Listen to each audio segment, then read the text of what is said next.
tumekuja hapa na kamati ya usalama ya Rift Valley pamoja na ya county ya Elgeyo Marakwet ili kutathmini hali ilivyo katika sehemu hiyo. Our mission is to do a quick assessment so that we can do the necessary interventions. Na hiyo ndio imetulete hapa, na tuliamua tuje kwa barabara ili tuone wananchi wanapitia matatizo aina gani.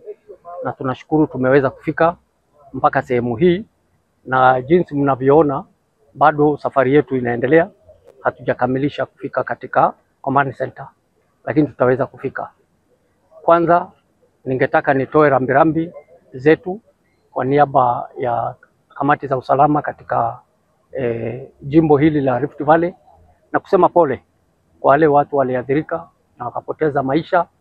Kwa jamii, marafiki na ndugu, tutasimama na wao, na ninashukuru kwa sababu serikali imejitolea kuhakikisha ya kwamba janga hili limeshughulikiwa jinsi inavyowezekana, and we want to thank our CS and the entire government machinery for availing themselves to come to this place to support and mitigate the effects of landslide and the excessive floods or flooding that we witnessed here. So far we have lost 32 people. We have 31 who are injured and we have 19 who are still missing.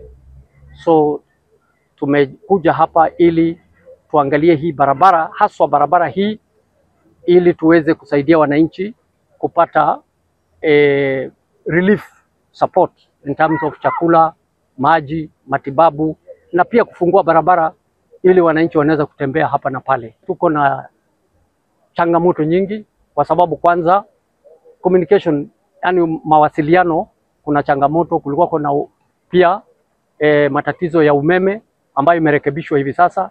Mkiangalia hali ya anga bado ni tete, na vile vile kuna udongo, kuna maji, kuna mawe, na mambo yanakuwa magumu kwa sababu iwapo hakuna mawasiliano tunaweza kupata changamoto katika ile inaitwa search and rescue. Lakini hata hivyo tumepambana, na ndio tumeweza kupata hawa wananchi ambao waliathirika 32, na wale wengine wote tuliweza kuwapata na kuwapeleka pahali waendelee kupata matibabu, na wale ambao tunawapumzisha.